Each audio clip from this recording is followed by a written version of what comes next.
That was the sound of Rev Sam and Outcasts, and Rev Sam himself is our guest today on the ABBA podcast. He's better known to some of you as Sammy Horner, and we'll be talking love, life, faith, music, and goodness knows what else in just a moment. Hello, and welcome to another episode of the ABBA podcast with John MacDonald. Thank you for tuning in. We really appreciate your support. John would love to hear from you. You can send comments and questions on Twitter at ABBA Podcast. You can also keep in touch through the Facebook page, the ABBA Podcast with John MacDonald. Here's your host, John MacDonald. Well, it's my great pleasure to welcome Sammy Horner to the ABBA podcast. Hi, Sammy. Hello there. Sammy has been involved in music and so many other things. Sammy's been a teacher, he's been a kids worker, he's been a pastor. For many, many years, he's a musician and songwriter, a bit of a raconteur.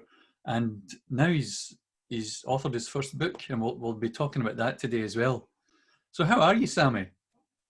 You know, I'm all right. We've just finished lockdown for the second time here in Ireland. Oh, my. So fortunately, we live in the most majestic, beautiful part of the world. I mean, the beach is at the bottom of my street, you know. Oh. And you're making everyone jealous. Well, the Wexford coastline is actually amazing. My wife is, Australian, and she reckons the beaches here are as good as any Australian beaches. It's incredible. Oh. And we've got forests 2 kilometers away. So if you're going to be locked down, it's not a bad place to be locked down. We haven't been able to see our family in a year, which has been a bit of a drag. And of course, we haven't been able to tour. That's the lifeblood of most musicians, isn't it? Touring, getting your music out there, maybe selling merchandise. How has that affected you and Kylie? Well, in a funny kind of way, we were planning not to be away as much this year before we ever knew about a pandemic. We had 2 tours planned, and we had a number of Irish things planned to stay in the country, which of course all got wiped out. Oh. But we were on the road for 40 weeks last year. And the other thing it did was give me lots of creative time that I don't usually have. What's been the results of that creative hiatus? I had 2 ideas in my head for a long time. One of them was called Reverend Sam and the Outcasts, which is like a big, hard rockin' punk gospel, slightly rude. I don't know, but it's like a gospel record with I think a lot of edge. And there was a second record I've been wanting to make for about 10 years as well, about Irish immigration and the famine and so on. Wow. And so I managed to not only get to do that, but because we live in Ireland now, we managed to visit some of the famine sites. Yep. That's it? You've done 2. You've been off a year and you've made 2 CDs. Well, the 2 CDs were done in the first lockdown, which was in March. And then I'd been working on this book as well. I have a grandson called Finn. And ever since Finn was born, I would buy a leather Celtic journal. And I used to write one of the stories of Finn McCool. Now, Finn McCool is a legendary Irish sort of giant of a man who built the Giant's Causeway. And the Isle of Man was just a clod of dirt he threw out into the sea and all this stuff. It was great stuff. And I did that up until he was 7. And I just had the idea just to write a good story. So I would get myself up out of bed and walk to the beach. It was still dark in the mornings, walk to the beach and be quiet for an hour, and then come back and start to write the story. So that book started before lockdown. I mean, that probably was about, well, you've written books, you know what it's like, right? It's a process. Yeah. And so I think 2 records and a book in about 6 months isn't bad. That's pretty good going. Yeah. So what's the book called again, Sammy? The book is called Finn and the Wild Goose. You have a copy there that we can see? I do. I have one. Here's one I prepared earlier. Awesome. Good artwork. The artwork is by Mary Fleeson from Lindisfarne, from the Scriptorium. So is it just a kid's book, or is it an all-age kind of thing? Well, loads of adults are buying it, actually. It is a kid's book. I mean, it's a little bit scary at points, you know. It's and some kids. A friend of mine was here the other day to buy 4 of them for her nieces and nephews, and she had a little nephew with her at 7, and he liked it, but he said it was a bit scary, and Right. it is a bit. Kids But like that a little bit though, don't they? well, the great fairy stories are scary, you know. I mean, it's not as scary as like Hansel and Gretel. We don't have any cannibalistic witches in it. Um, but there are banshees and werewolves, leprechauns, and all sorts. Oh, cool. So you brought in all the All sorts of mythology and yeah, and the only research I did was really in that mythology. I mean, I knew some of it because I grew up in Ireland, but I did a bit of a serious research time before I wrote it, and I sketched out all the creatures and stuff myself. I showed my sketches to Mary Fleeson, and she says, "Yeah, they would terrify children. Don't use those." And so the sketches in the book are by a young Sri Lankan artist called Sanoji, and she's done like yes, it's a silky, and wow, she'd done these beautiful illustrations inside. awesome. Wow. Um, so I did a fair bit of research into Irish mythology, and I found things that I didn't know about.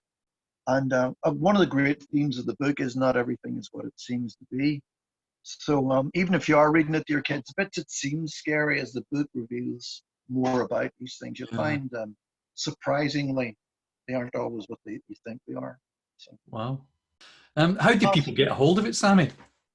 well, you can get it anywhere. It's on Amazon. It's on Amazon. Book Depository. It's in Waterstones. It's in Great.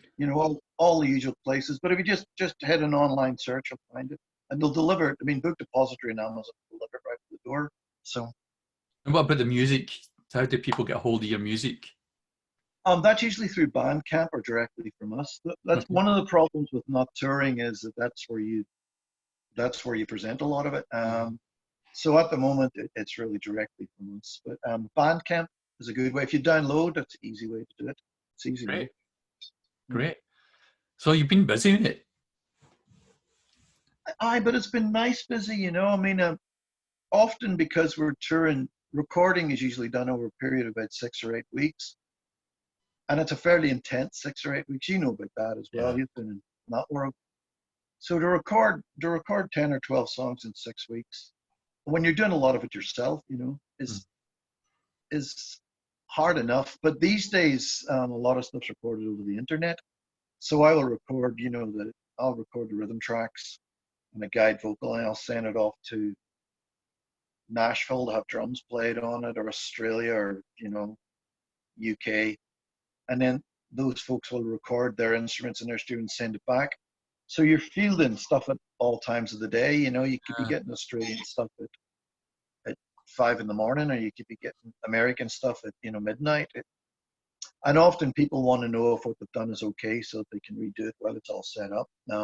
So it can be a bit intense and take a long time. I didn't have that problem this time. It Good. could take as long as I wanted. And I really did try to more or less, get up, go for a walk, have breakfast, and then have a sort of a 9 to 5 job in the studio, mostly. Sure, on tour we might get a day or two off a week, maybe. But if you're in America for 6 weeks, every day you have off is a $300 day. Yeah. Hotel, petrol, and food is a $300 day. Yeah. So that could be what you earned the night before. So you can't have too many of those, or you're in trouble. So you tend to just hammer it for the time you're out. And you must spend a lot of time on the road actually when you're touring like the States or Australia. Yeah. Just because of the vastness of the territory.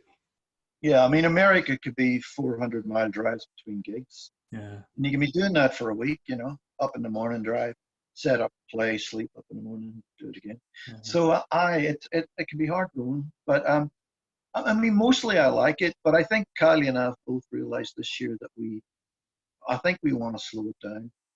Now, you said that you grew up in Ireland, but that's not a Wexford accent. No, Belfast way.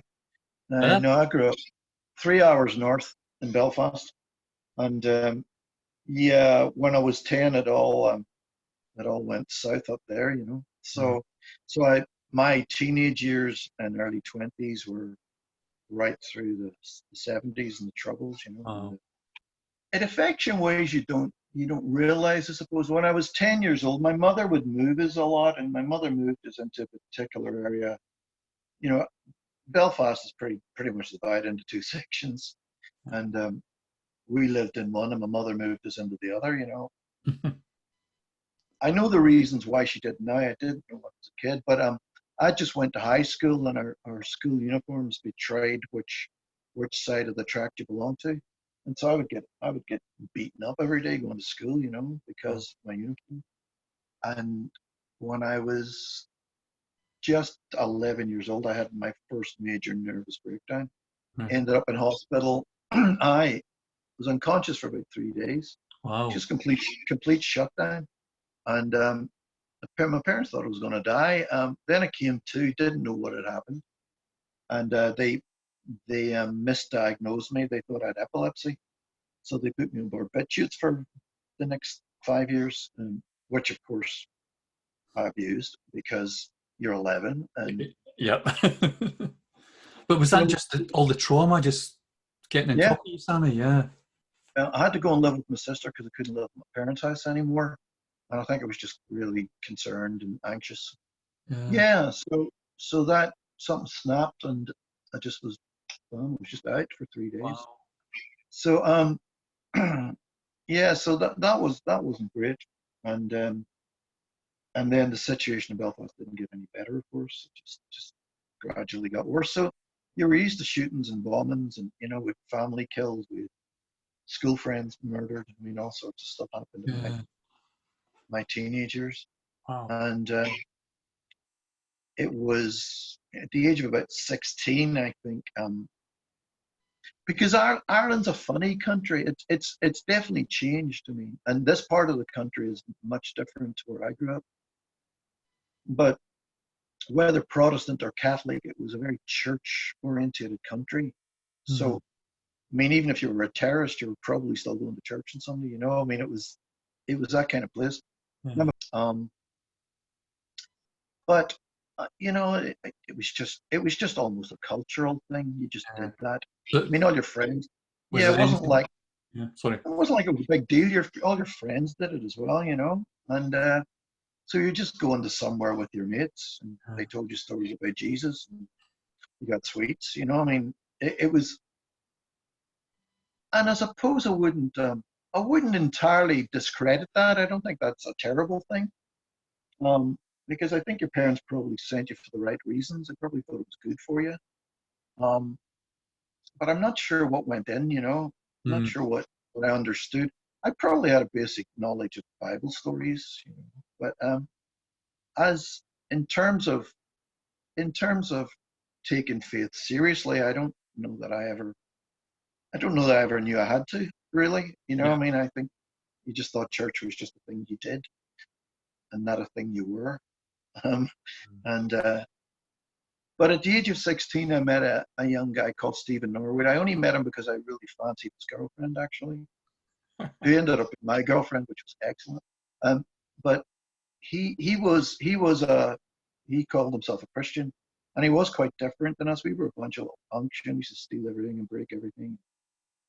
I mean, we weren't terrible kids. We were just mischievous, you know.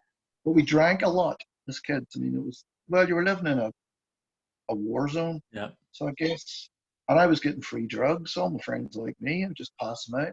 I mean, bizarrely, my parents never once questioned where all these phenobarbs were going and stuff, you know. I just giving them my friends. Anyway, we went away camping down to a place called Helensburgh by the beach. We used to go down there a lot. And we were part of a venture scout group. Go down to this place called Crawfordsburn, which is a beautiful part of the county down, and we'd camp there. But we'd steal everything, you know. We wouldn't even bring a tent. We'd steal a tent from the next campsite. We spent all the money in booze, and we just got drunk and stole all our food from other campers. We're real punks, you know. Stephen was there, and he didn't do any of that stuff. He bought his food and brought his own place to sleep. But he was a really nice guy, and he wasn't a weird dude. He was just really nice. We played guitar and stuff. And the short story is we stole a boat. We were all really drunk. We stole a boat, a rowing boat, and We got out, it drifted out into the ocean, and we realized with no oars. So being a bright bunch, we tore up the boards in the bottom of the boat, the bit you walk on. It didn't put a hole in the boat, it just meant you were in the hull. Yeah. We tried to use these planks as oars, which of course got wiped out of our hands in 5 seconds. And we found ourselves bobbing about 6 of us, I think. And we saw flashlights coming down from the forest, people running down, and we knew we were in trouble, because anything that had happened in that little town, sleepy little seaside town, but anything that had happened there that weekend, we'd done it. And we thought, that's it, we're done, And the boat turned itself around and started heading for shore, like going in. And well, as we got close to shore, it was Stephen. There was a rope on the boat, and he hauled us in, saved us. Now, I don't know about the ethics of that. He probably should have let us get caught and told us a lesson. But he said he didn't want us to get in trouble. And he could have gotten in trouble if he'd have been caught. He hadn't done anything. Mm-hmm. And there was something about that made me think the guy was different, And so my prayer was something like, whatever it is he's got, that's what I want, And that was it. It was a real turnaround for me. Yeah. And I literally did quit drinking and drugs. And I just stopped doing it. That was it. And a couple of weeks later, I bought my first bass guitar and learned how to play it and joined a band. And a country gospel band, can you believe it? Crystal River. Oh, brilliant. Even buying a guitar in those days in Belfast was bizarre. I woke up, I always wanted to play bass, and I had saved up, I was earning £14 a week as an apprentice electrician, and I'd saved up £28, which is 2 weeks' wages, £29. And I decided to buy a bass and went up to the music shop, which that morning, I got there about, mid-afternoon, I think. But that morning it had been blown up by the IRA. Oh, man. Well, I walked through the window of the shop, and the guy was in there, that owned it, just looking at this burned out shop. And I said, have you got a bass? And he just took this bass off the wall and gave it to me. And I said, have you got a strap? And he gave me a strap and a lead. And I said, I've only got £29. He never said a word, just took the £29 off me. And I walked back out the window with this K's bass. And, what was the first song you learned, Sammy, to play? It was probably something like I Saw the Light by Hank Williams. I was listening to a lot of Hank Williams. My dad loved country music. That's a good tune. Oh, well, my dad loved the best country music. He loved Patsy Cline and Tennessee Ernie Ford. And he loved Les Paul, who wasn't really a country singer. Les Paul made the Les Paul guitar. Yeah. He made the first electric guitar. And Les Paul was an amazing guitar player. And him and his wife, Maria Ford, not Maria Ford, what was her name? Something Ford. They used to play together. And I sat with my dad's old, 78s or 33s, is it? 78s. And I sat with the needle and put it back to the start and played along. And I had one lesson from a guy. That's all I can tell you. My friend said to me, that guy can play bass. This guy was older than me, he was probably about 19 or 20. He was playing football in the field. And I waited till he'd finished and said, can you play bass? He said, aye. I said, you want to show me? And he went up to my mum and dad's apartment with me and showed me how to tune it and showed me a few licks, and that was it. And off I went. And I literally did learn by sitting on my bed, just lifting that needle and putting it back to the start and figuring it out, All through the 70s, I was listening to glam rock and all the rest of it, like everybody else, And of course, punk happened. Bit of punk, all of that stuff. But I suppose because I was playing country, I was playing in a country band, so you tend to listen to a lot of it. But I listened to all of it, and I still do. So you're playing bass in country gospel bands in Northern Ireland. How did you get to Scotland? What happened there? Well, when I was about 19 or 18, I say she was an old woman. She was probably younger than we are now. But when you're 18, anybody over 40, But she was a missionary, so I can't even remember where she was a missionary, Papua New Guinea or somewhere like that. But I remember thinking she was really old. In my head, anyway, she seemed old. But she was on fire, she was just full of life, and her eyes were sparkling. She was so excited about what she did. I mean, she totally inspired me. So I left that that meeting that she spoke at. My pastor wasn't at the church that night. And I went straight to his house and I said, I want to be a missionary. And he says, well, what brought this upon, you know? I said, that woman, that's amazing. You know, I want to be like that when I'm old. And he gave me good advice. And for once in my life, I listened, because I wasn't good at listening to pastoral advice, usually, especially at that age. But he said, you know, finish your apprenticeship. He says, because having a trade would be a really good thing if you go to another country. And it was good advice, still good advice. And I did that, but like the day I finished my apprenticeship, I handed my notice in, and I'd applied to the Bible Training Institute in Glasgow to study theology. So that's how I ended up in Glasgow. I went over there to study and never left. How did you see yourself as a missionary in Scotland? Or well, you got to remember, I mean, I left school as soon as I could because I hated school. So I didn't like have any O levels or grades, nothing. I had nothing. The only reason I got into the college was because I had technical exams, because I had to go to tech when I was an electrician. But when I went to college, I had to do English O level and RE O level. I had to do them at college as well as my other work, because you had to have them. Well, yeah. Anyway, but I found that I liked college. I didn't like school at all. I hated school. I went to a terrible school, to be fair, but I hated school. But I found when I went to college, we were just treated more like an adult, and you were left to get on with it, you know. And if you didn't do it, it was your bad. And I really liked it.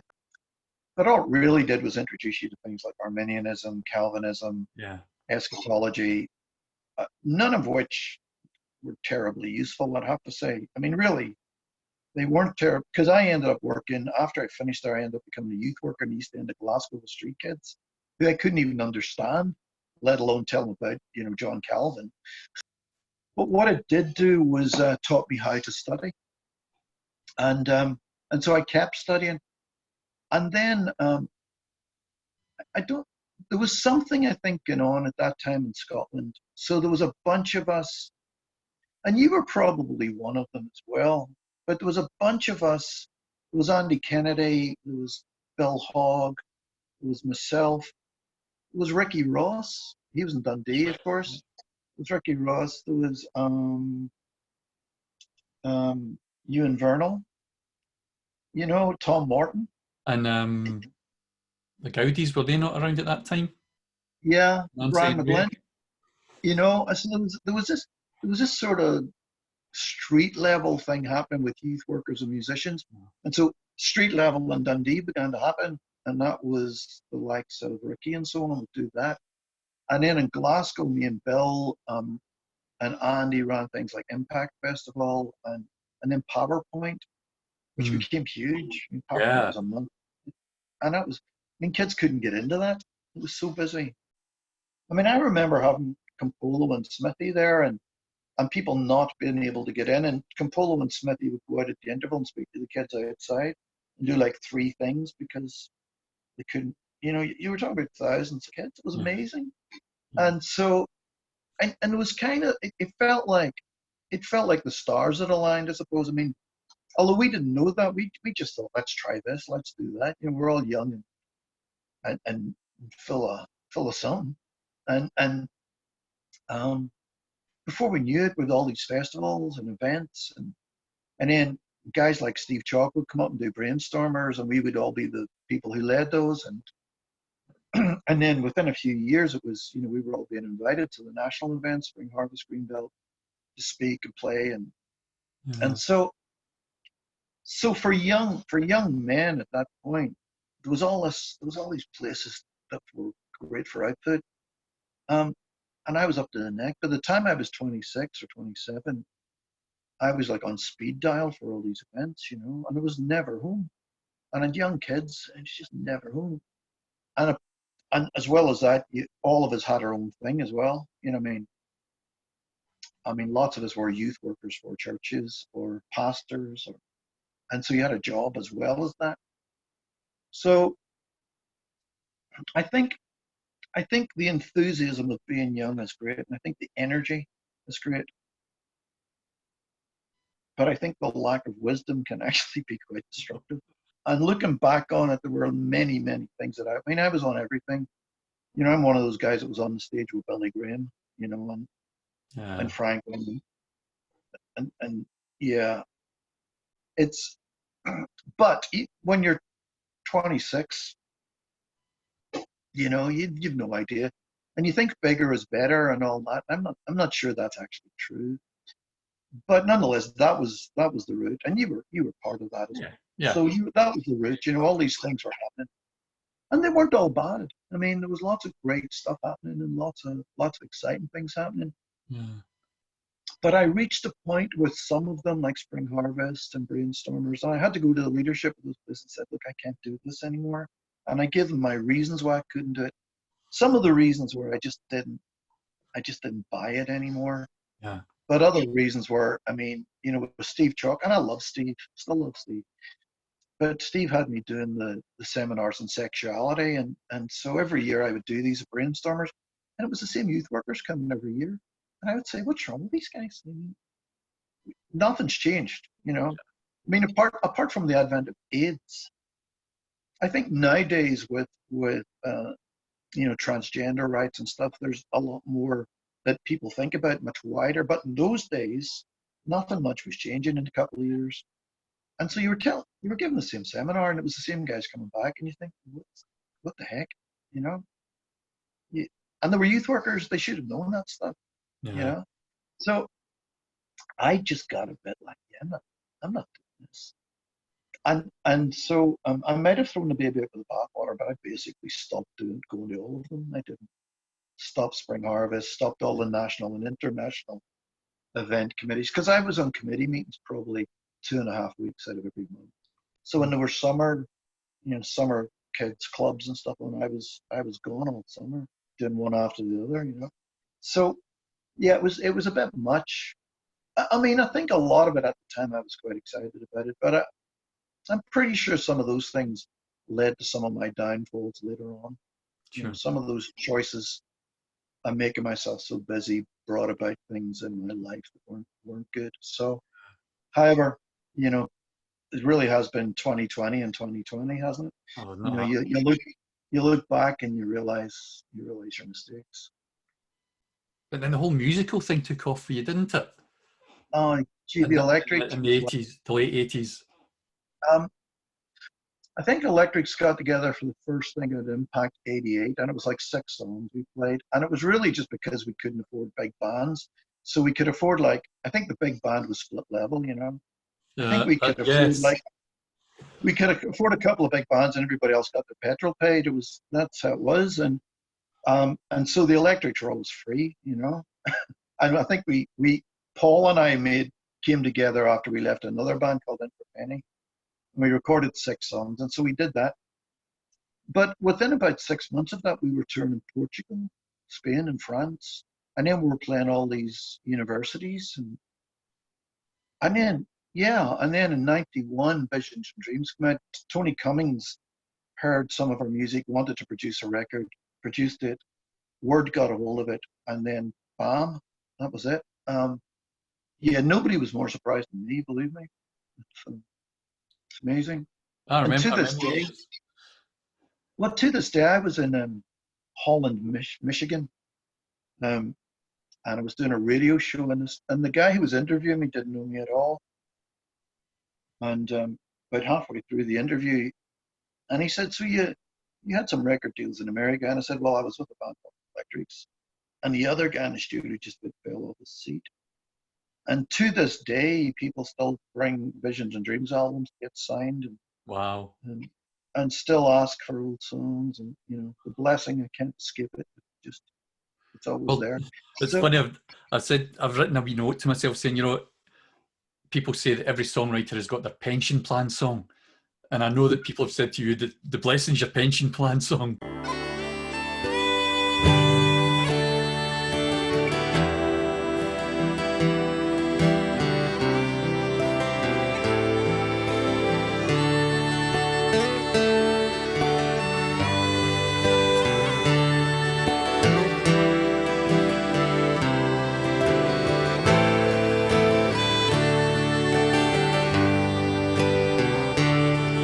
May your life in this world be a happy one.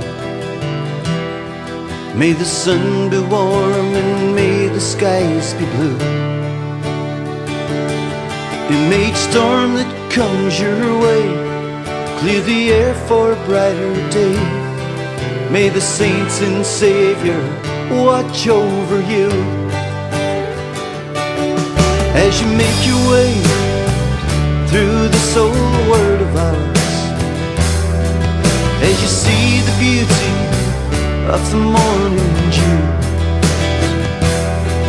as you smell those summer flowers, as you pass away the hours, may the saints and Savior watch over you. And may your life in this world be a happy one. May the sun be warm and may the skies be blue. And may each storm that comes your way clear the air for a brighter day. May the saints and Savior watch over you.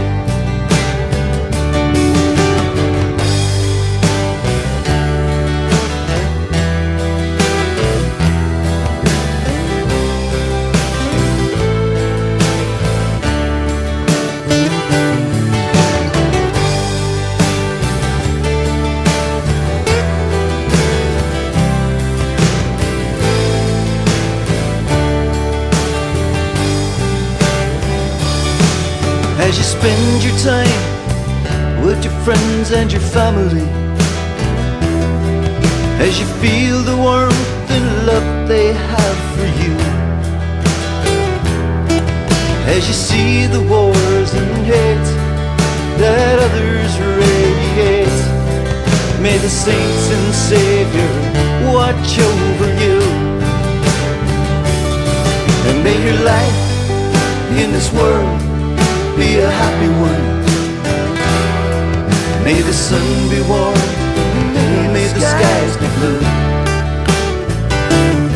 And may each storm that comes your way clear the air for a brighter day.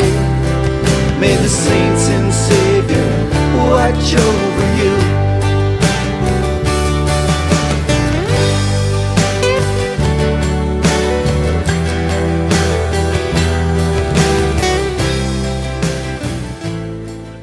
How did that come about, that song? Well, part of the story of my life and yours is I'm skint a lot of the time with money, and the blessing. It'd be great if it was a pension song. I don't know if that's going to be the. I still get royalties, but I could probably buy both Starbucks on it, you know. But I was working as a pastor in Dumbarton, Scotland, and sorry, I keep saying things like Dumbarton, Scotland. It's because I spent so much time in America. You have to qualify what the town is by the country or state in America, because you know there's 40 Glasgows in America, for instance. I know, and in Michigan. So I was working as a pastor in Dumbarton, and I had a young fella who we got. You remember those schemes you could get employ people on part time? Oh yeah, the youth schemes and stuff. Yeah. Well, we got money to employ a youth pastor. And so this young fella called Robert Ross became my youth pastor. And I walked through a lot of stuff with him. You know, I buried his mother and when she died of cancer, and he helped me out with the work there. But anyway, he was marrying this girl and they wanted me to do the wedding. And I said, sure. But the wedding was set for after my contract had finished, about 3 or 4 months afterwards. And I didn't have a job and didn't have any money. So I wrote them that song as a wedding gift. I also rewired their house. I mean, it wasn't like I just gave them a song. But I reckon if you're going to get given any of my songs, that's the one to get given. But, you know, I wrote it the way I write any other song. I didn't think any more about it. And, of course, I mean, it gets used in all sorts of settings, doesn't it? I mean, you know Fiona, my wife. I mean, her schools sing it at the primary 7 graduation every year. And I get letters on it and emails these days. You know, still I get emails certainly every month or two about that song, and sometimes amazing stories. My favorite story about that song is Stuart Trotter and I were in Germany doing acoustic shows together. And they'd given us a house to stay in. It was a beautiful little German village. I can't remember where. But anyway, so Stuart and I were sitting having a coffee, and someone knocked the door and opened the door, and there's this big strapping German bloke, as they tend to be. This big, good-looking, blonde, blue-eyed,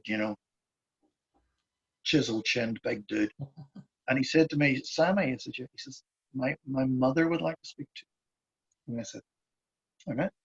And I looked at Stuart and I thought, so we walked in. You immediately think, what have I done wrong? If somebody says to me, and the elders want to speak to me, I know I've done something wrong. But we went down in the middle of this little village and went into this lady's house who couldn't speak any English. So this big German bloke had to translate it for us, which was hugely embarrassing for all of us. But she started going on, and he was an extreme sportsman. He looked like he was. And he had done this thing a couple of years back where they dropped him in the Burmese jungle. And he had 3 days to get out, and he got lost. And he was lost for a couple of weeks. And they thought he was dead. But he got out. But his mother was, as you can imagine, not happy about this. And his next trip was to go snowboarding. You know that thing where they jump out of a helicopter? Yeah. He was doing that next. And she was like, she did not want him to go. And this poor guy's having to translate this to us. She's raving, pointing at him and shaking her finger. And I'm like, oh man, the guy's getting redder as he's telling us. And then she says to me, so I want you to sing the blessing over him before he goes. And I'm like, I didn't have a guitar, nothing. And she pointed to this old piano in the corner. And Stuart could kind of play piano, not well, hit chords. So Stuart sits down at this old out-of-tune clunky piano and starts hitting the chords. And I'm singing over this 6'3" German athlete, and he's getting redder, and I'm dying. And she's got her eyes closed and her hands up. Oh God, why do you let these things happen? Anyway, she thanked us and gave us a kiss, and we left. And the big guy just sort of shook his head, and we said, and we left just embarrassed, thought no more about it. But about 2 or 3 weeks later, I was at home, and I get this email. It was from a satellite link. So I clicked it open, and it was this guy. And he said, Sammy, I need to tell you, we were at base camp, and the chopper came down, and the pilot says, now make sure you have everything. We can't come back, you have to have everything. So he was in the chopper, and the blades were spinning, and we were in getting the stuff out of the bothy, and we were taking too long. So the pilot got out of the chopper and went into the bothy to tell him to hurry up to get their stuff. And the helicopter exploded when there was no one in it. Wow. The chopper blew up. So he said to me, so thank you. So I try to sell a song now by saying, basically, if you let me sing this to you, you won't die in a helicopter accident, which I think has been true the whole time. Who knew that's all it was about? But yeah, so that's my favorite. There's a track record of it. Yeah. No one I know of has died in a helicopter accident that I've sang it to. Oh, wow. I mean, but there's there are baby dedications of weddings, blessings, all sorts of things. They're all lovely, but that was a spectacular one. So I mean, apart from the blessing, are there any of your songs that you're particularly proud of, or any of your albums that you think that whole thing came together and I'm really proud of that we made that? Yeah, I mean, I think for the Electrics, for me, the best album was still The Whole Shebang, I think. And that was one of the best. That was one of the best versions of the Electrics. Chris McEwen, of course, was on there, and we all went to Nashville together. And it was. I mean, you're having Buddy Miller produce your album, which is never going to be bad.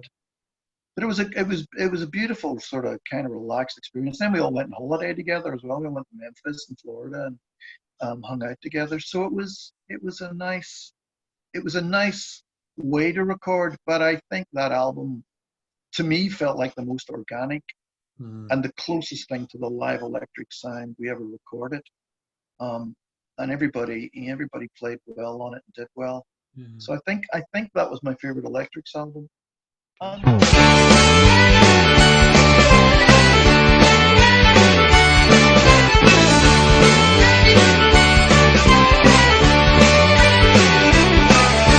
I give my mind, my heart, my soul, the things that drive me up the pole. My white as snow, my black as coal, the whole shebang to you.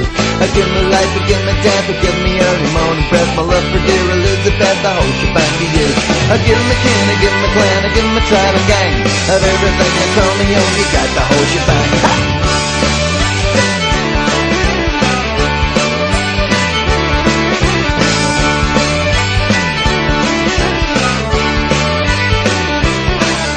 I give my hands, I give my feet, I give my drummer and his beat, my victory and my defeat, the whole shebang to you. I give my ma, I give my dad, the best friends that I ever had. I give my happy and my sad, the whole shebang to you. I give my kin, I give my clan, I give my tribe and gang, of everything that call me home, you got the whole shebang.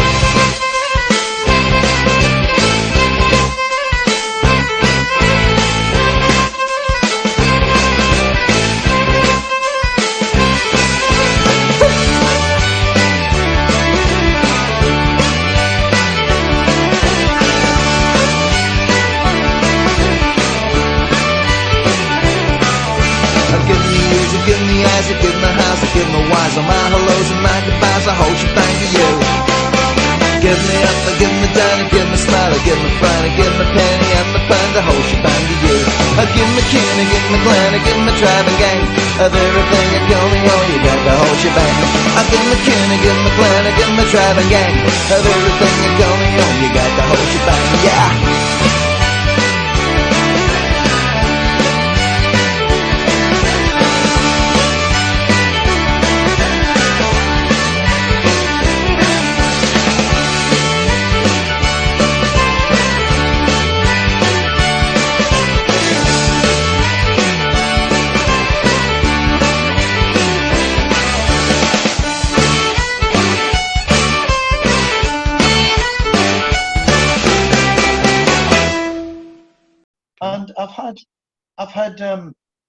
And I've made a lot of records, you know. I know, mate. And as for the Sweet Sorrows, I think our last one, actually, the Australian sessions, has been my favorite of all our recordings. Yeah. Part of that was it was recorded in the Dandenong regions up around Melbourne, and it's just beautiful, you know.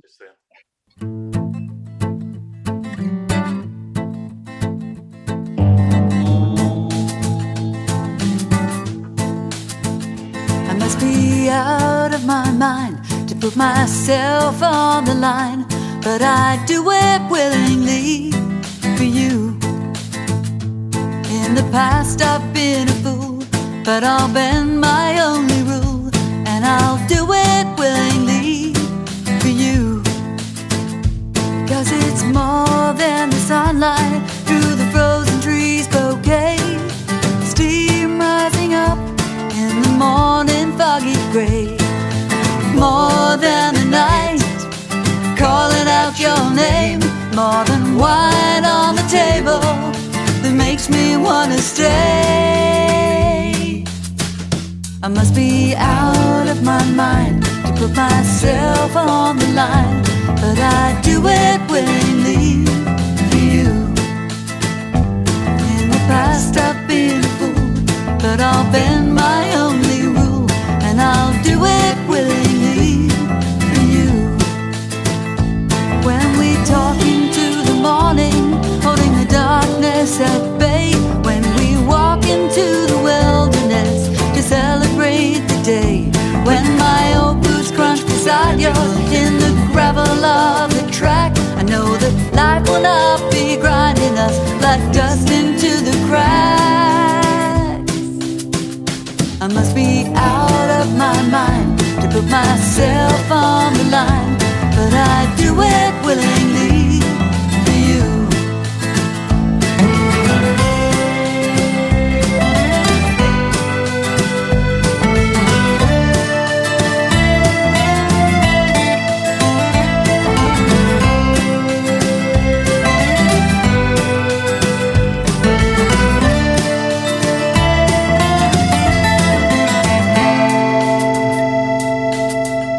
I must be out of my mind to put myself on the line, but I do it willingly for you.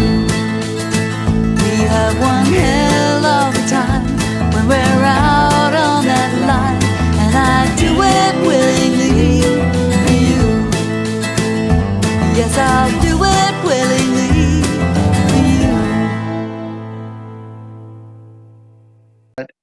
And, you know, I think getting Reverend Sam out of my system's been good. I would actually love that to be a thing. You know, someone said, is it your alter ego? I said, I'm probably his alter ego. I'm probably better behaved than Reverend Sam. You know, I use a few naughty words here and there. But I remember. Well, it's sorry. No, go. You go. I remember when you came back from Nashville, having done the whole shebang. I was doing a little radio show, and I interviewed you and Chris and is it Davey? Or I can't remember who it was. Can't remember who. I think Alan might have. No, Alan wasn't around at that point. Heather, maybe. Might have been Heather. But I remember, and you all had your cowboy boots. That was the big thing from Nashville. You all had cowboy boots. They lost our luggage, and we all got money. So we all got cowboy boots. That's right. And then the luggage turned up, which was great. But yeah, it was good. Oh no, they were good times. You know, I mean, you know, bands and musicians and all that, you know, it's all life. Stuff happens. People get married, have kids, people fall out.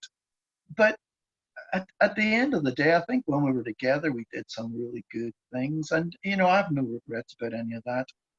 I've no hard feelings with anybody that I've ever played with, you know. I mean, some people were easier to get on with than others. I mean, we had this guy play accordion just for a very short period. And the mad thing was, he was a fantastic accordion player. He was amazing. He played the MIDI accordion, but he did all the Scottish tunes.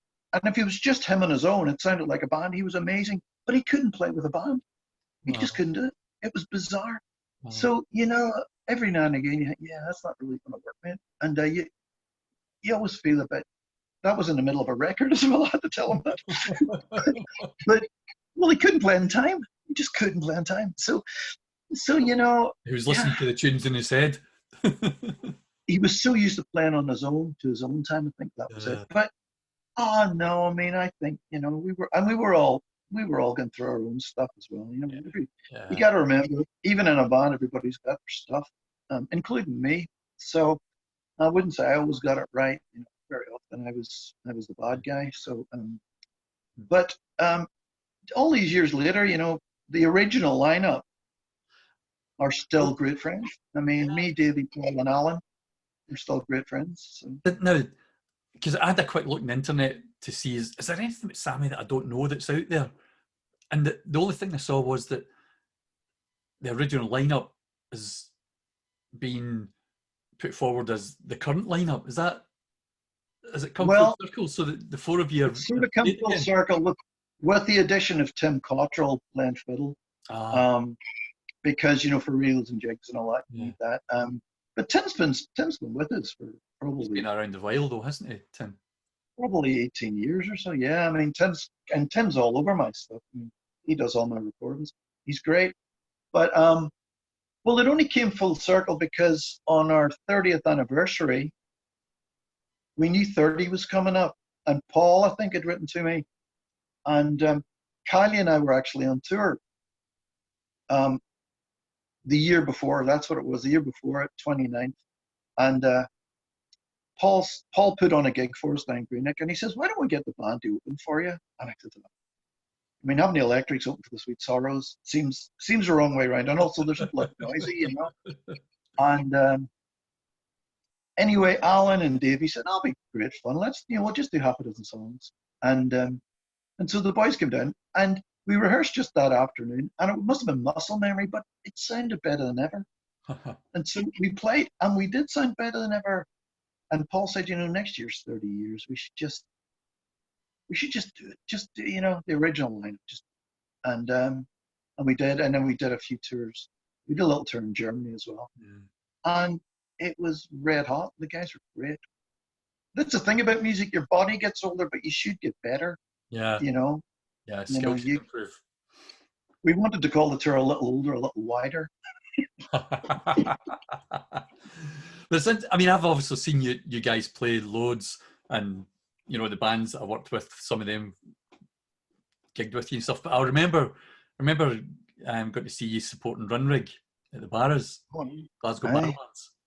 And I mean, it was great. I thought the gig was great.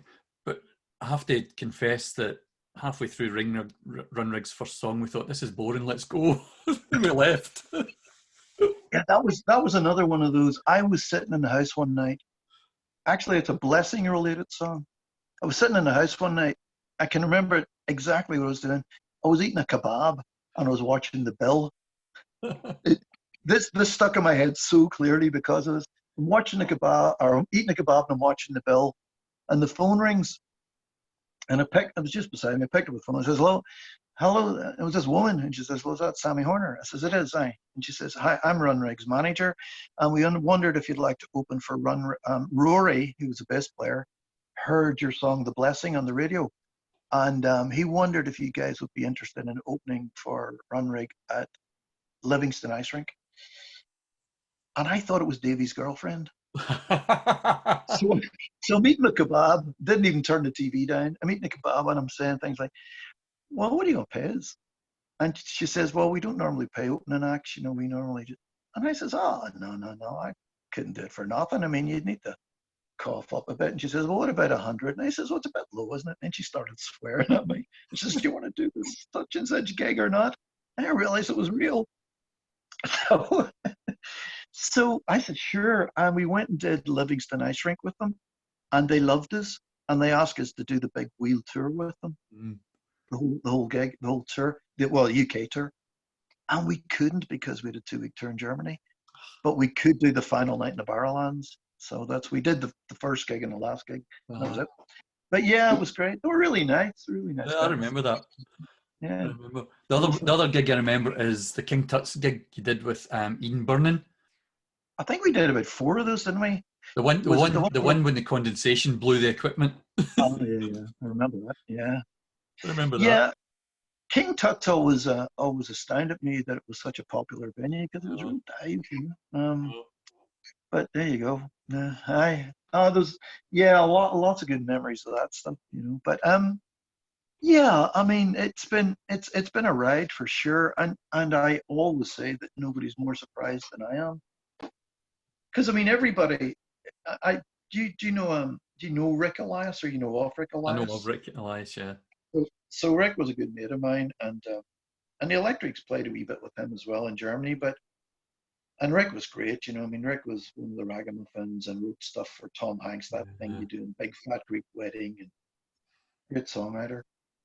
And I was sitting with him one night somewhere on tour, and I says, but like a guy like you, you're a great player, and you got this great, and he was a cool looking big rock star dude, And I said, you got the look, and you got, you can play, and you got that great voice. And I said, I always feel like a bit like I'm getting away with it, He says, no. Imposter syndrome. Well, I think I honestly, to this day, I still think everybody does it better than me. I don't have this great. It's not like false humility. I just realize my limitations. Sure. But Rick said to me, he says, like, here's the secret: surround yourself with people who are better than you, and then you do your bit, and what they do will make it better. And he was right. I mean, Paul, Alan, Chris, Jimmy D, Buddy Miller, all of these people were better musicians. All of them, way better. What they did brought so much to my offering to it, and it's always been like that. And I'm really grateful for those people, But and now you've got a wife that does that. She's pretty good, and but and then of course in those days we met Buddy Miller, and through Buddy we met Phil Madeira, and all of these guys have become Emmylou Harris. These guys are all in the stratosphere now, but they're still just my mates, so they still do things for me. I mean, Phil, during the pandemic when I was doing the Faraway Places album, Phil just emailed me, says, if you need me to whack something on something, just give me a call. Wow. And you don't get that offer often from Nashville, believe me. So yeah, but we're friends, we'll walk through stuff together. We know more about each other than just the records we put out, and we know our own flaws and frailty, and I think as you get older you become more aware of that. Yeah. I mean, holding holding on to grudges and being angry with people for years is just a waste of your life and your energy. Yeah. Because mostly the people you're angry with are just, having a kebab and watching the bill and not caring. It's a long career in music that, much longer than a one-hit wonder. So how has faith worked for you through all that, Sammy? I know that's a very broad question, but yeah, I mean, I think part of what has sustained me has been the belief that there's something bigger than just me and this. I don't. I think I got my little bit to do, and I've had my faith. I think my faith's been tested. There are two sides to that. Theologically, I'm a long way from where I was 30 years ago, and that was because 30 years ago, I only knew what I knew then. I know more now, and I've seen more of life, and I've seen what happens, and I've seen the darker part of life a lot more than I did back then, even though I grew up in Belfast. You go to places like Burma. I mean, my wife and I run a mission on the border of Burma and Thailand, and it's mainly Burmese men I work with, and I teach them how to be electricians. We certify them, we give them tools, and find them jobs as well. But 2 years ago when we were there was 46 people, not just men, because Kylie ran medical stuff. It was 46 people coming down from Burma. Eight of them made it. 6 of them were murdered en route, and the rest had to disperse. Wow. And so, yeah, and often we'll think, oh, it's Christian persecution. No, quite a lot of these people are Muslim, not Christian. Quite a lot of these people are Buddhist, not Christian. They're just in the wrong place, and the rebel armies just kill them. So, and if you're Rohingya or something like that, these people are being slaughtered right now, Yeah. So Belfast was bad enough, and it was bad. But there are places right now that are worse. Sure. They're worse. And so my faith has come to a place where I realize actually it's probably not my faith that helps me hang on. It's probably God's gift to me that hangs on to me rather than anything I can do. That's good. Because like everybody else, I think the questions are, well, where are you, God, in this? Why is this happening? How can this be? Your will. I mean, how can this be? Sure. And then I keep coming back to, well, it's not. It's not. It's those of us who believe that it's not as well. We should be doing something and standing up. And I mean, in terms of world poverty, if all of us just lived 10% or something, I think it's 10%. But basically, if you just don't buy your coffee out, every day, there's somebody else in the world can just live on it. I mean, it's not, the world is not, the financial problems and economic problems of these 2/3 countries are not insurmountable.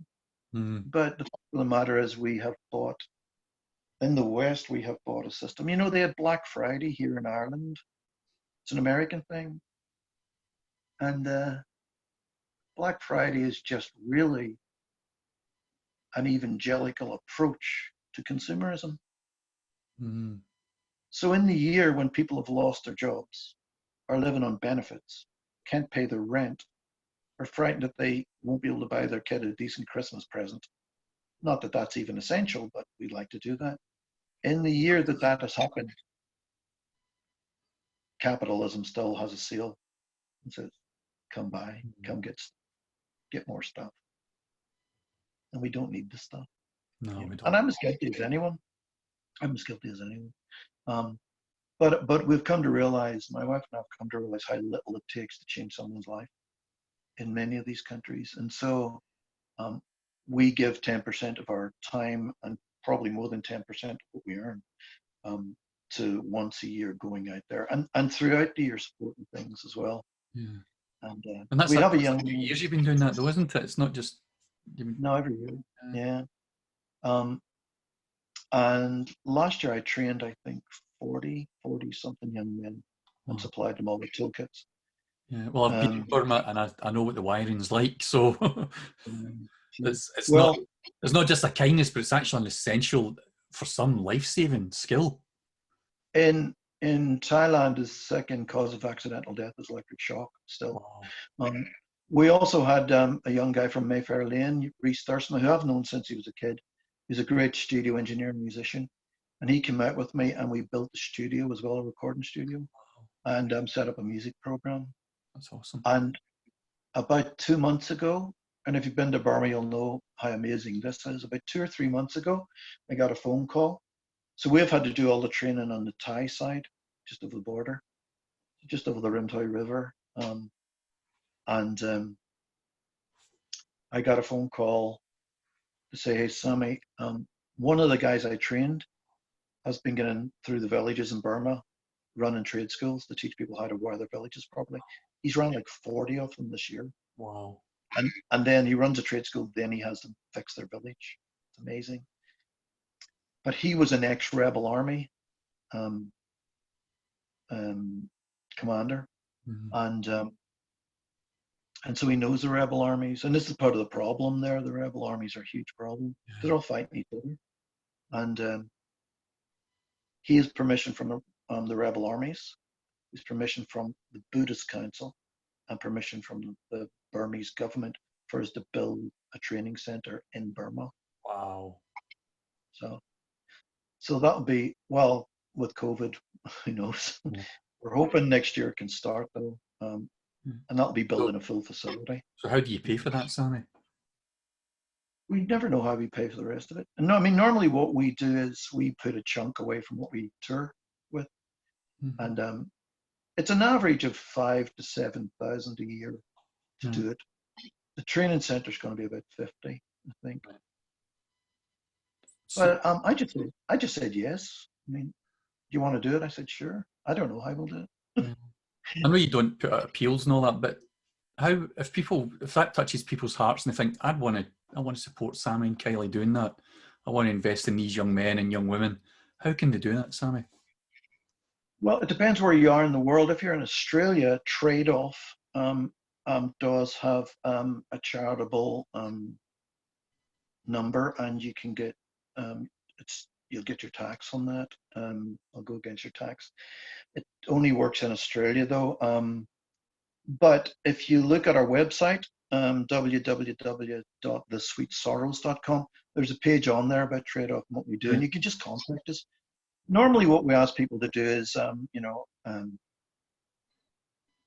mean, we had people coming up and saying, I can't do very much. And then we would explain to them that $50 US buys a full toolkit. $50 US is about 30 quid. 30 quid.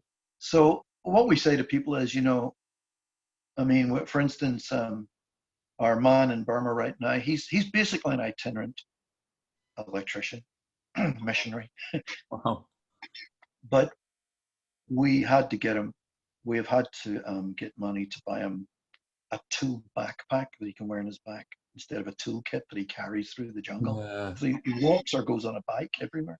So so things like that. So we just put up specific things, $50 will buy this, $30 will buy this, but it doesn't matter.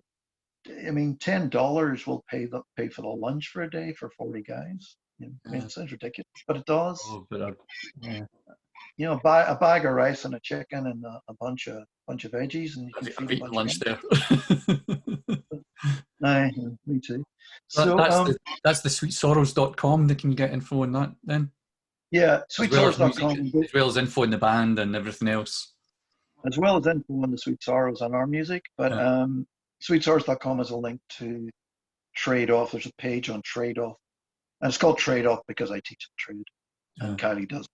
So yeah. The other way to do it is simply just buy our music, because a part of what we earn goes to it anyway. Sure. But obviously what we earn on our music goes to pay our electricity bills and buy us food and stuff. As you can see, we're not starving.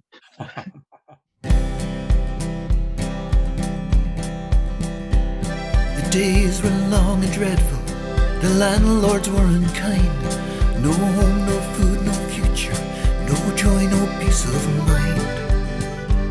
They said there was a new world the likes of us could live. So we headed to the docklands to see what they could give. Now Captain Connell was a Quaker. He was good and strong and fair. He welcomed us aboard and promised he would get us there. He said you'll have to pull your weight, but you will do just fine. I've never lost one passenger, and any will watch your mind. Haul away, boys, haul away. There's nothing left there for us anyway. The voyage won't be easy and there's nothing in between. So we settled in the belly of the good ship Kelly G. Captain Connell ran a tight ship. They were a loyal crew. Before they would set sail again, he'd tell them what to do. Treat passengers with deep respect and simple dignity. Any sailor to ignore this will be answerable to me. And soon the cruel ocean was beaten on the bow. Connell smiled and shouted out, no going back there now. But I've seen the place you're headed, and it is rich and green. And I swear you'll get there safely on the good ship Kelly G. Haul away, boys, haul away. There's nothing left there for us anyway. And the voyage won't be easy and there's nothing in between. So we settled in the belly of the good ship Kelly G.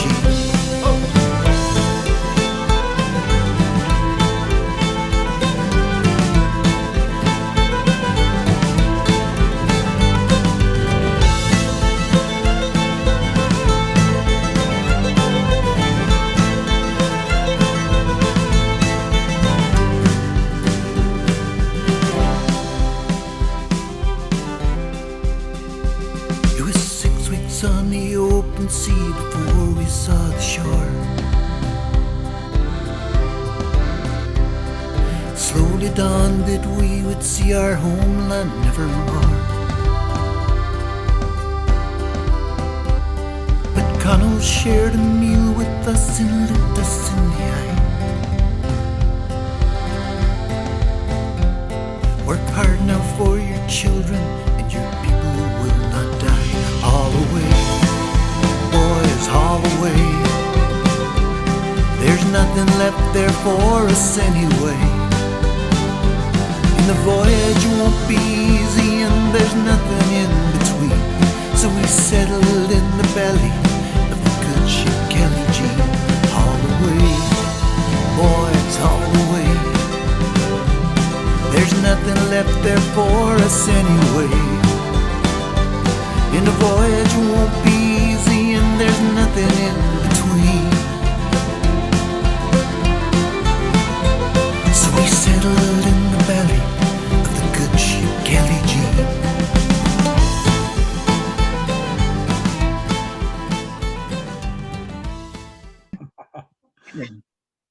Great. Yeah. So, Yeah.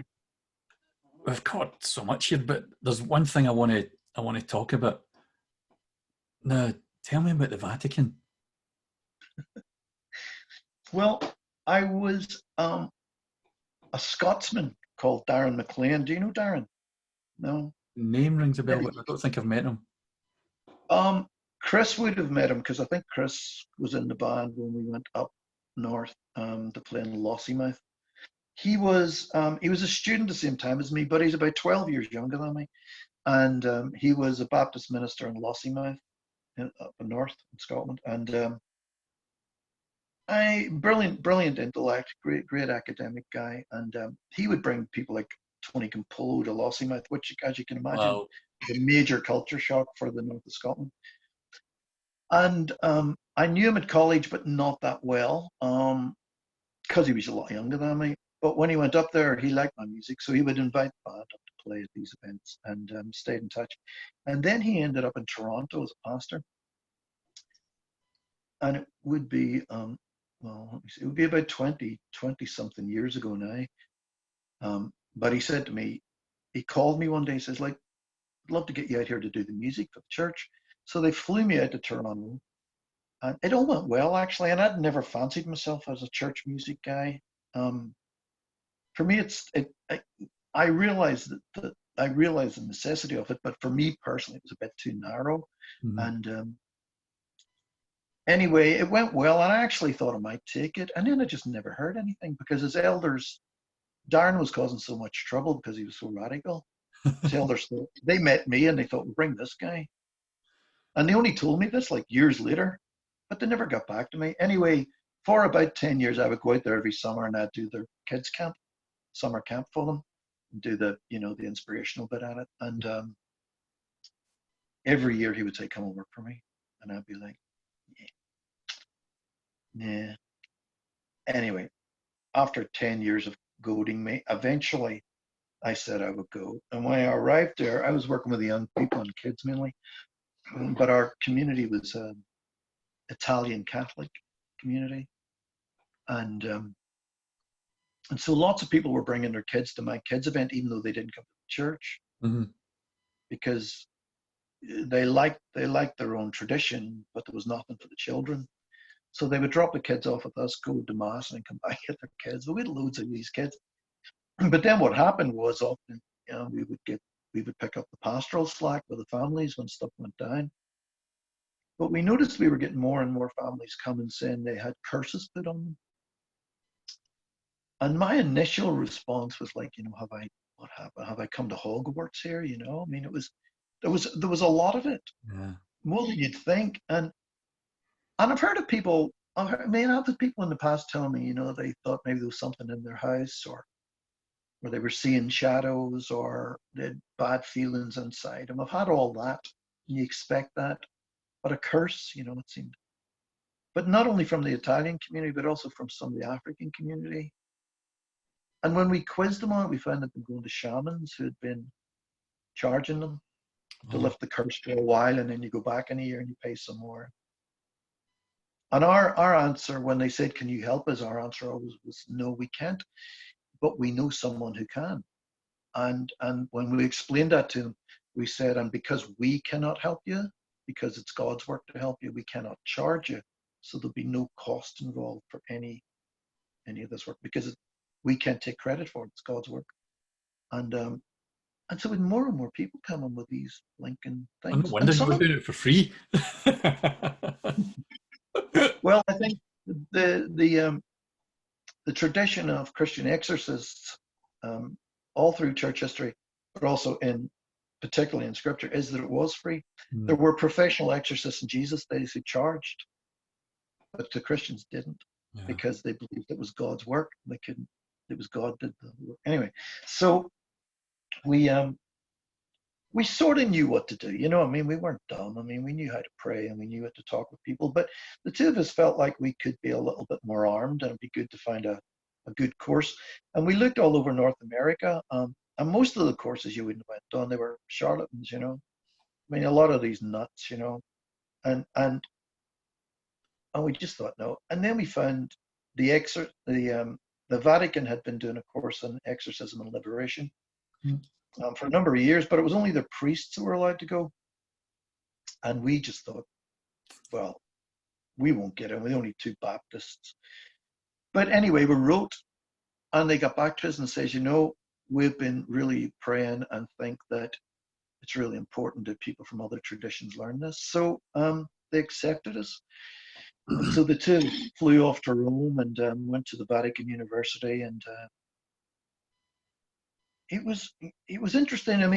Lots, particularly our Baptist friends, were saying, "Oh, what are you going to the Vatican for? We've got nothing in common," which is an insane thing to say. We've got more in common than we don't have in common. Yeah. Is the fact of the matter. Do I buy all Catholic dogma? No, but do I buy all Baptist dogma?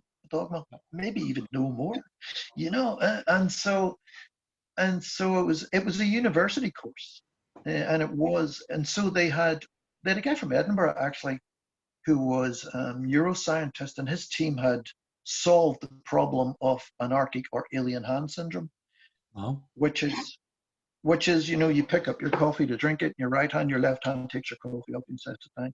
And then eventually your other hand becomes violent towards you, beats you and punches you.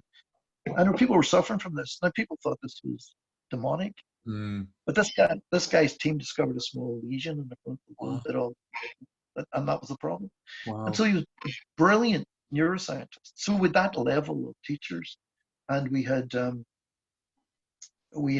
theologians, we had sociologists, criminologists, police, amazing course. And we had Gabriel Armoth. Gabriel Armoth was the Vatican's chief exorcist. Wow. He looked like Yoda. He was about 200 years old, and he had a big baritone voice and spoke in Italian, of course. And he was fantastic. But we learned all kinds. In fact, at one point he said, the people who are chosen to be exorcists usually are not the high-ranking priests. They're usually the priests that have a crappy little inner-city parish where nothing ever goes right, and they always feel dejected. I mean, they're like the floor sweepers. He says, because humility is essential, because you have to realize you can't do anything. Wow. Understanding that this is God's work and it's him you have to rely on is the first thing. And the second thing he said is you need to be you need to explore every possibility. So you need to be kind of a little bit cynical of the stories you're hearing. Things are falling off the wall. We'll check and see if next door's kids are run up and down too hard. Yeah. I'm seeing shadows at night. See if there's a hole in the curtains where the car lights are shining through when people walk by. I mean? And 99% of the time that would be the case. Wow. That's the case. And so it was a fantastic course. And we went back to Toronto better armed, I think. In fact, so much so that the hospital in Toronto that dealt with mental illness asked if they could have our numbers, because every year there was at least several patients that they could not diagnose with mental illness. Wow. Yeah. And people like Patrick McNamara, who's one of the world's leading neuroscientists, wrote 2 books on possession, spirit possession. Fantastic, expensive, but fantastic.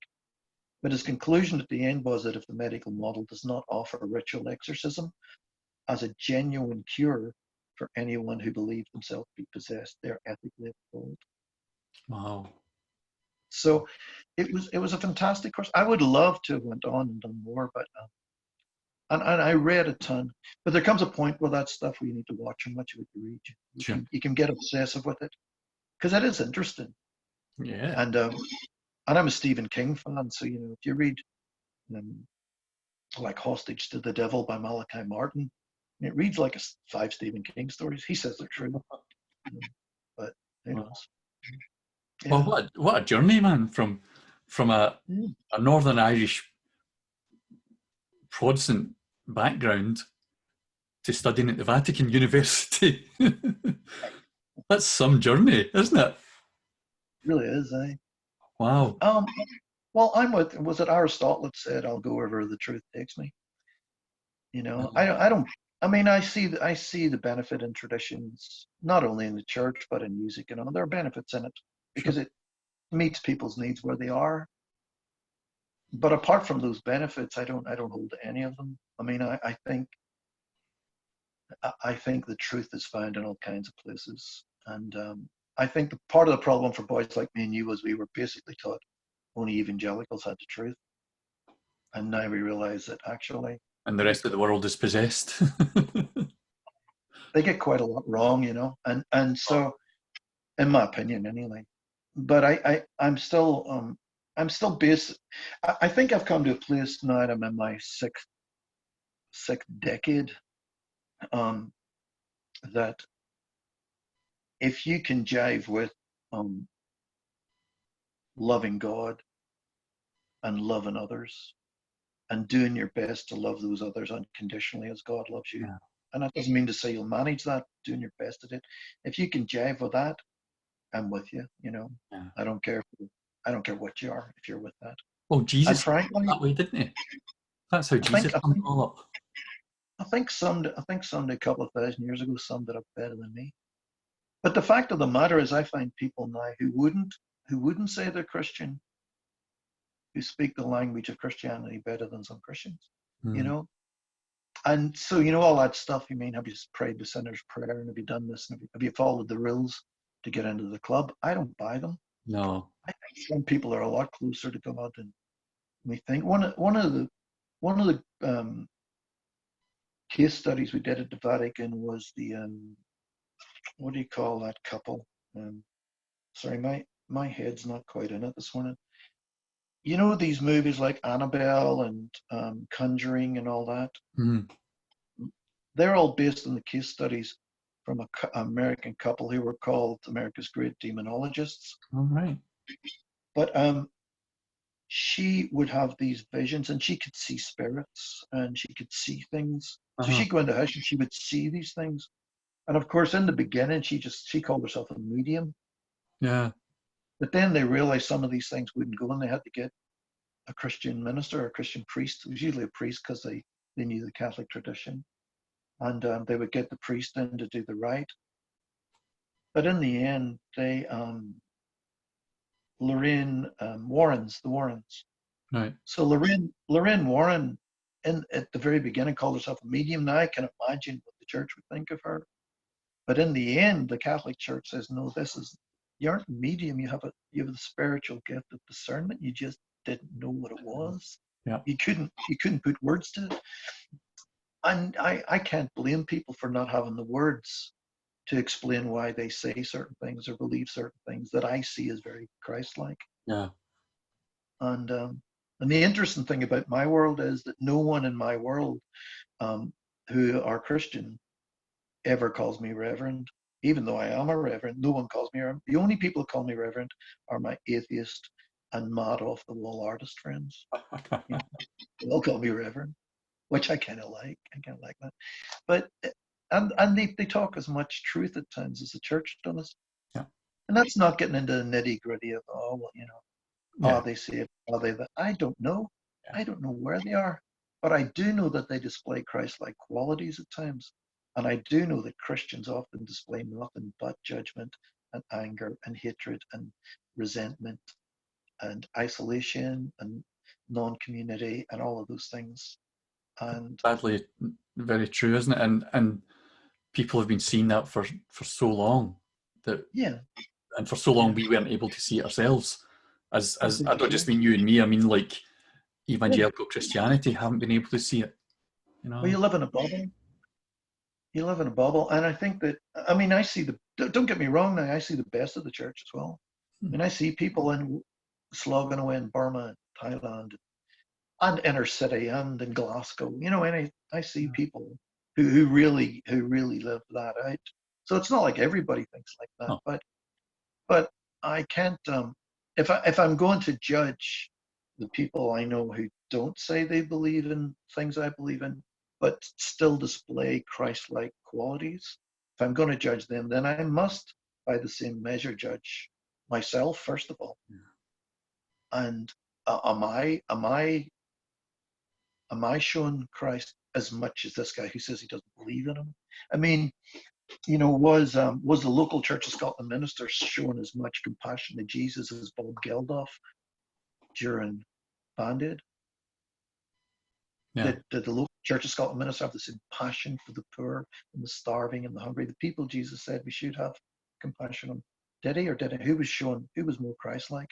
And all of that stuff's right there for you to read in the Bible.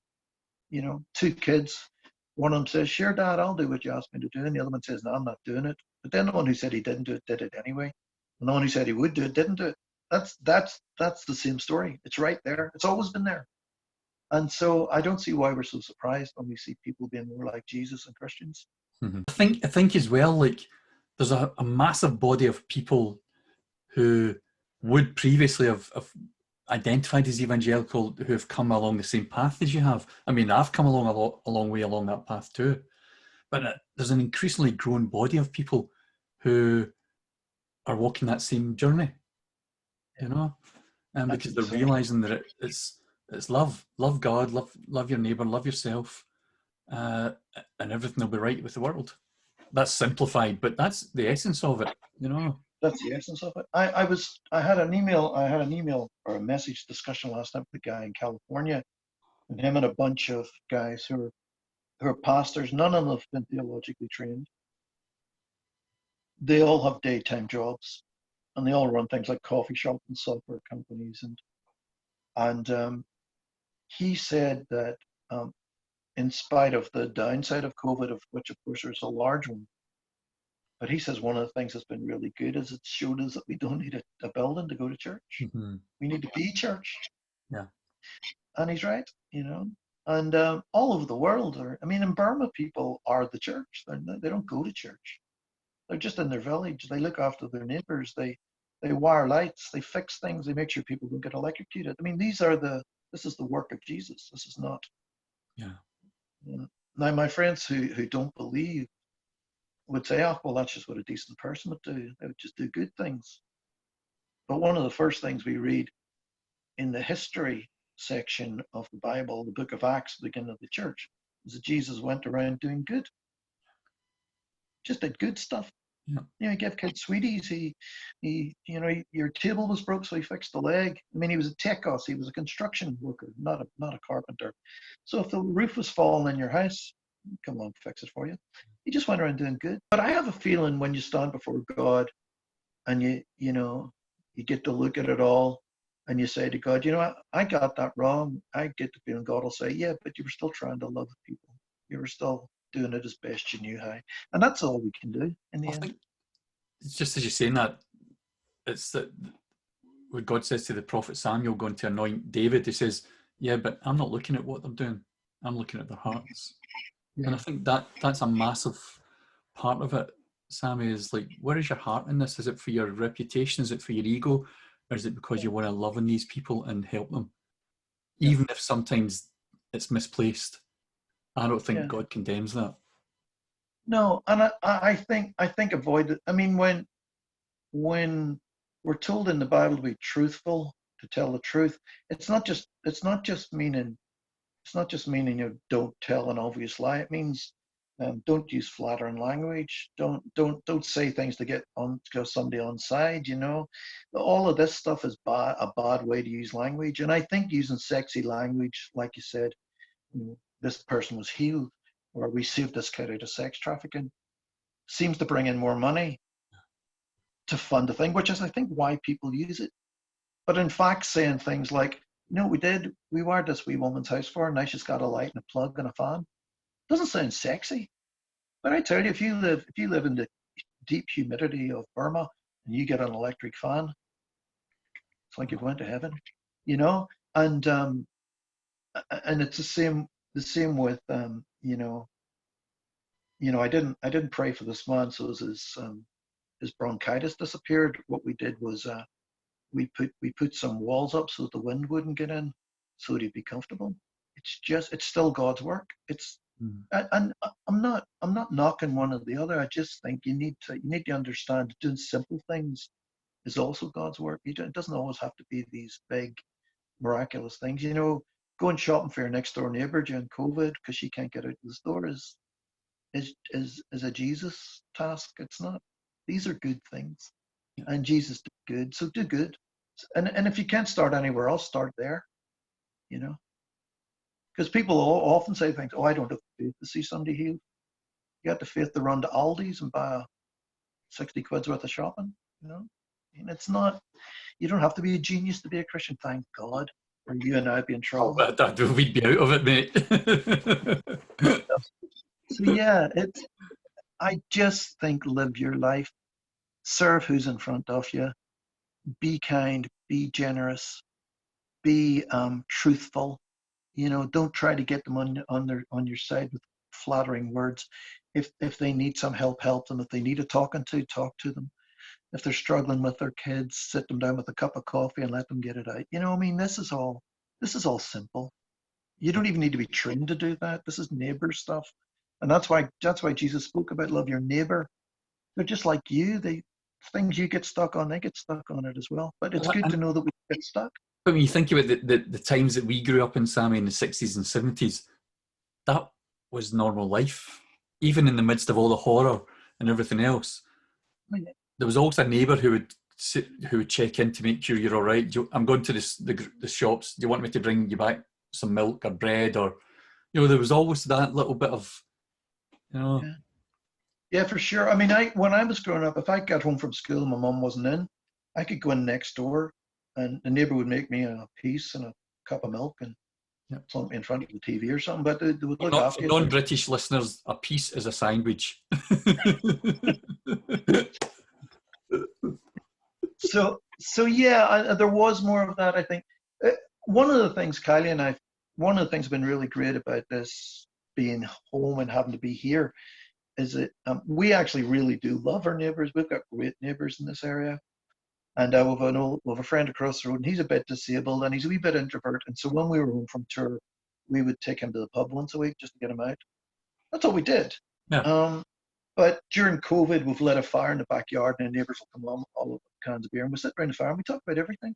We talk about faith, we talk about COVID, we talk about Donald Trump, we talk about, everything that people talk about. It's just like that. But it's like we've been given this little church here.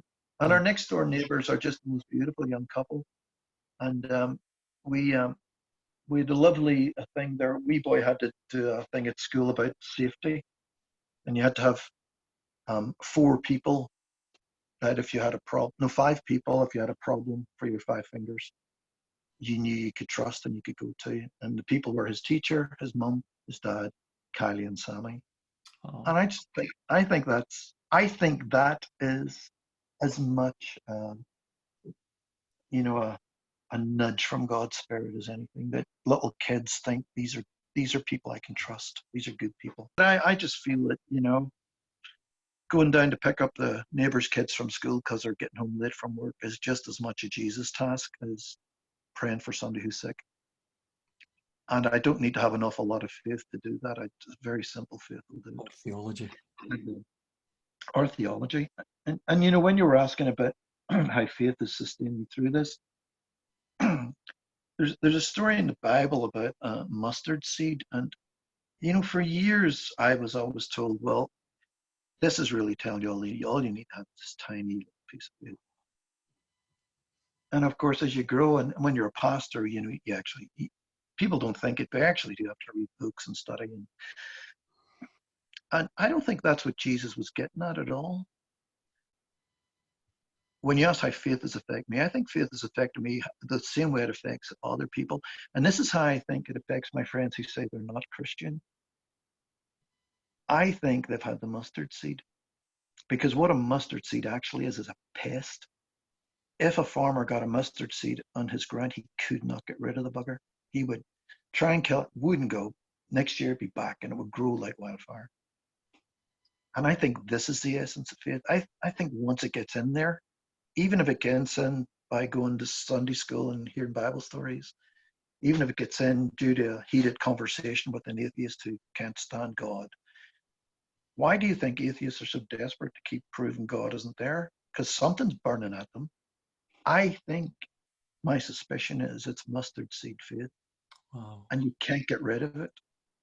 So you can stamp it out for a year or two, and it looks like it's gone, and then there it is again. Just keeps coming back.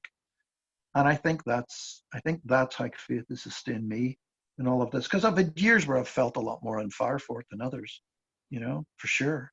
I've had dark periods in my life. I've suffered from depression, all sorts of things. So, but it keeps coming back. And at this point in my life, it seems like it's back stronger than ever. It seems like it's taken over the whole field, Mm-hmm. But it's all right. That's all right. So I like that. I like that, Sammy, the mustard seed thing. Yeah, it's something that just gets in and works away, and you either embrace the fact that it's there, or you spend your whole life trying to, like you say, trying to stamp it out. It just doesn't go away, though. It just doesn't. I mean, this is when I read, some of the great atheist writers of today, who in fact are very clever men of very bad theology. They say things, Christians believe this, and I think, well, I don't believe that. And then they will tell you, well, you're a bad Christian if you don't believe that. And I would say, well, how would you know? I mean, and my second answer to that would be, of course I'm a bad Christian. Everybody's a bad Christian. I mean, I can never live up to it. I'm always a bad Christian, but that's all right. I mean, I think Jesus didn't come for good Christians. I came to the conclusion, Sammy, I don't even think that God sees it through that kind of lens of good or bad, or, I mean, you're just a kid of his who has a life to live, and he wants to be involved in it. That to me, that's Well, we make bad choices and get things wrong, and we upset people, and we say things we wish we hadn't said. We all do that stuff. But I was at Cornerstone Arts Festival in Illinois years ago, a long time ago, and Charlie Peacock had a thing called the Art House, which was painters and fine art and stuff. So I went in, I was having a look around. It was a big tent, and one part of it had these gigantic faces painted, children and old people. And they were amazing, big pieces of art. And they were amazing. And I'm looking at them, and this woman came up to me and she says, what do you think? I says, yeah, they're pretty incredible. The detail for that size, it's pretty incredible. And she says, yeah. She says, do you paint? And I says, nah, well, I dabble, but I'm not an artist. I says, and I muck about with art, watercolor. I don't do oil or acrylic or anything. And she said to me, it's so unforgiving, typical artist. I'm thinking, unforgiving. If I don't like it, I just screw it up, throw it away, was my opinion. And she says, no, art, watercolor's so unforgiving. That's why I use oils. And she was the artist that done these paintings. And she says, which one do you like? And I told her, and she says, that started off as still life, like a bowl of fruit. And it became this amazing child's face. And she says, that's the thing about oils. She says, and I believe oil painting is more like how God views her life. Starts out as one thing, but in the end, it just becomes something beautiful. Just keep painting over it.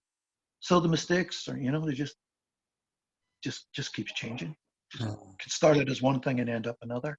And it was a nice illustration. But I think she's probably right. I mean, I've done some stupid things, said stupid things, behaved badly, got it wrong, messed up big time. But yet, such is life. I'm glad that God's canvas is done in oil and not in watercolor, where all my mistakes are a blur. Well, Grace does that, doesn't it? It paints over them. Doesn't pretend they weren't there, but it just covers up the shame and embarrassment of them. I think it does. I think it takes it away. I mean, there are things that, we could all tell our stories, but I think generally speaking, I'm much more philosophical about life. I think that comes with age, and there are people around the world that if I ran into them now, I'm pretty sure I would have to apologize for my behavior. And I have done on occasion, and I actually have found people saying, what do you mean? Because I thought it was far worse than it was, but they just like, dude, I haven't thought about that in 20 years. But that's what I mean about hanging on to stuff. You just need to let it be. It just doesn't do any good. So, that's Horner's life wrapped up into his 60s. And at the minute, we're on volume 2 of Finn. We're doing Finn and the Land Beneath. It's been edited now. Oh, wow. And you've got the bit between your teeth now, eh? Well, I also did a book for sort of kindergarten kids with my editor called The Minky Whale of Stuttlebink, which was about a whale that gets caught up in plastic. It's an environmental book about God's creation. And we're looking for a publisher for that right now. And I started another children's book because I finished Finn 2 months ago now. Well, I finished the first draft anyway. But I started another one, which I haven't continued with yet, but I will get back to it, based on screw tape letters for children.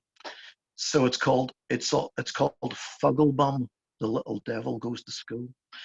And it's about this little devil who goes to the Chimerian Academy to learn how to mess up people's lives. I don't think we need devils to do that, Sammy. I think I've made a good job of messing up my life at times.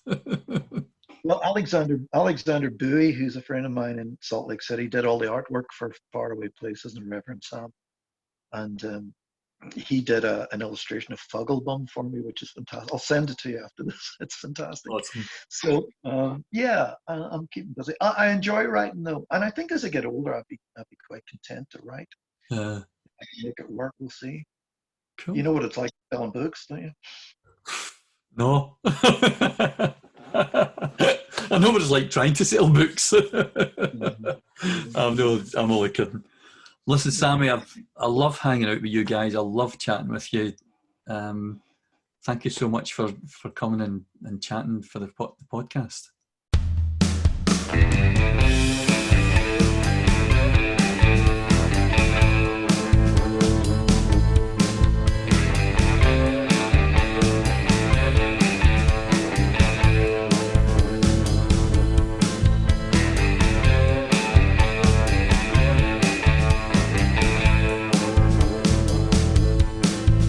I've been listening to you talking, and you sure do got some funny ideas.